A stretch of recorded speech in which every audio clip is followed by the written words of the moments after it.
Muy buenas gente, ¿qué tal? ¿Cómo estáis? Aquí estamos en otro vlog más. Esta vez en el número 4. ¿Y de qué vamos a hablar hoy? Del origen del japonés. Sí, de cómo empezó todo en mi vida. Cómo empezó el japonés a apoderarse de mí. Y cómo empezó... No, esa parte no, mejor no. ¿Y cómo empezó el japonés a apoderarse de mí? Vamos a dejarlo así. Pues vamos a ver, todo se remonta hará unos 8 o 9 años más o menos por ahí, cuando conocí mi primera japonesa. Y bueno, a partir de ahí empecé, pues yo creo como todos un poco, a palabras sueltas, a aprender palabras sueltas y cosas así. En plan, yo qué sé, aprendí los colores, los números y pues, lo típico con lo que empezamos todos, vaya. Yo por aquel entonces decía, yo no quiero aprender a escribir, yo solamente quiero aprender a hablar. Iluso de mí. Y entonces por aquel entonces, sí, la chica con la que aprendí, Nana, bueno, ella me dijo, tienes que estudiar esto. Y me puso hiragana, me puso katakana, y yo le dije, no, yo paso, a mí tú ponme palabras, y luego yo ya lo escribo yo en mi abecedario, y me dejo de silabarios ni cosas raras. Y bueno, por aquel entonces pues aprendí eso, como os digo, los colores, partes del cuerpo, números, cositas así sueltas, onomatopeyas. De hecho, creo que os puedo enseñar. Mirad, esta es la libreta con la que aprendí las primeras cositas del japonés. Aquí veis, hiragana, katakana, cositas chorras sueltas, onomatopeyas, colores, los días de la semana. Y luego ya a partir de aquí me parece que me puse a practicar como un loco, creo. Sí. Bueno, pues así empezó todo. Hiragana, katakana, y a repetir muchas veces. A repetir muchas hojas. Aquí, bueno, aquí ya veis kanji. Vamos un poquito, aquí están las tablas. Repetidas una y otra vez, hasta la saciedad. Y así fue como empecé. Y luego, como me cansé de repetir las tablas, me puse a repetir kanji. Y repetía kanji. Y así me lo hacía yo, con mis pequeños apuntes. Esto fue en un verano que me aburría. En un mes me aprendí hiragana y katakana y el mes siguiente me aprendí los 80 primeros kanji. Así que lo veáis. Y luego creo que a partir de ahí... Sí. Después, a partir de ahí, me quiso... Bueno, por aquí. Quise hacer un tándem, intercambio de lenguas, con las chicas nuevas o chicos que vinieran de Japón, para poder empezar a practicar algo. Y ese año, pues conocí a otra japonesa, la cual me metió mucha más caña con el tema de hiragana, katakana. Y a la hora de enseñarme cosas, pues así iba. De hecho, bueno, la lección 1. No sé de dónde saqué esto. No me acuerdo, sinceramente. Kuni shigoto, desaina, dare, chuboku. Sa, wakarimasen. Y luego cosas como, preguntas como, ¿Onamae wa nan desu ka? ¿O shigoto wa nan desu ka? ¿O kuni wa dochira desu ka?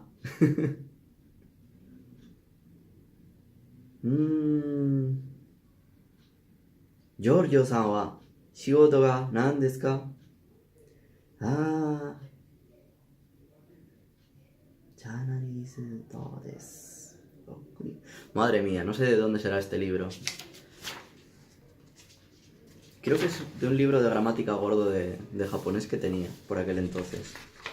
Luego ya empezaron a venir fichas y cosas porque cuando me apunté después a un curso de la Universidad de Oviedo, digamos que el primer curso me resultaba muy fácil.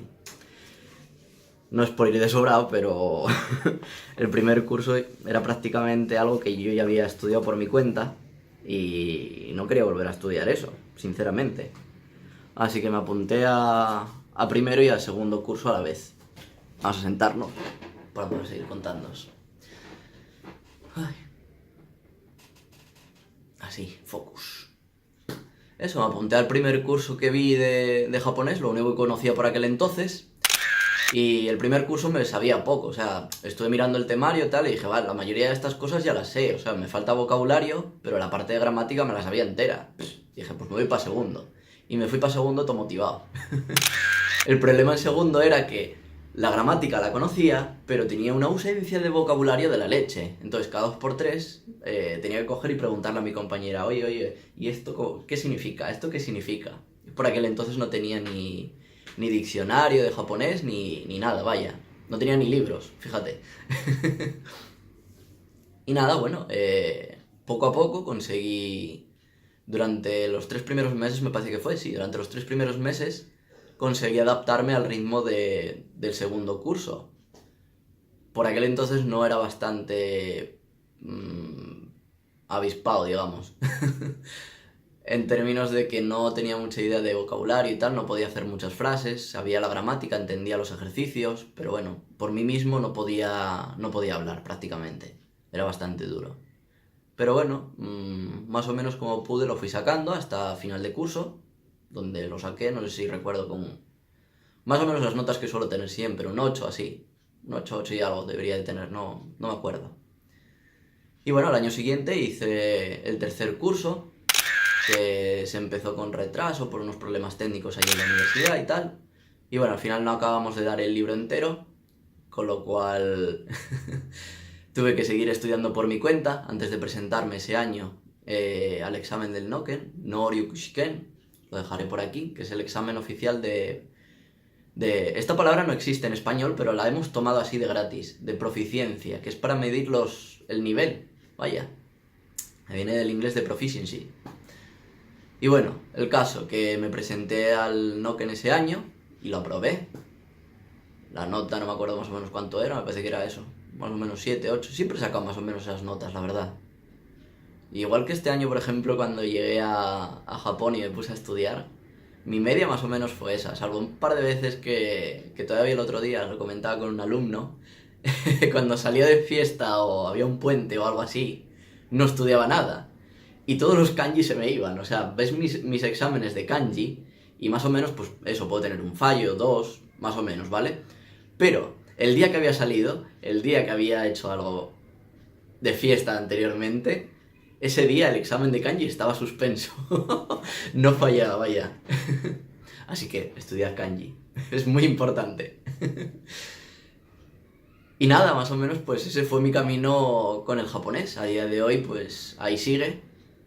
Bueno, hubo un pequeño intervalo después de hacer el Noken, ahora que me estoy acordando, en el cual pues me dediqué más a mirar cosas por mi cuenta y a subtitular. Por ejemplo, Yokai Watch, la serie, está subtitulada por mí.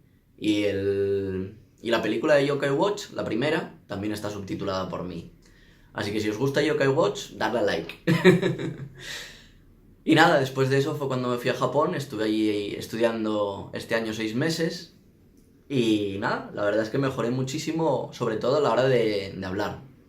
En el tema de gramática y demás también mejoré bastante, pero yo donde más lo noté fue la fluidez a la hora de hablar. Y sinceramente me siento muy muy orgulloso y estoy muy feliz de haber pasado esos 6 meses allí. Es una experiencia que no sé, no se puede contar con palabras, tenéis que vivirlo. Si os gusta Japón, si queréis aprender japonés, tenéis que vivirlo, de verdad. Y estudiad kanji. Eso que no se os pase. Yo, por desgracia, de no practicarlo con caligrafía manual, olvido mucho. Olvido mucho cómo se escriben. Pero sin embargo, de estar con el teléfono o con el ordenador, ahí sí puedo, porque los reconozco. Escribirlos a mano me cuesta más. Pero si los veo, los puedo leer. Y se entiende mucho mejor. Y nada, no me enrollo más porque creo que ya habéis tenido suficiente.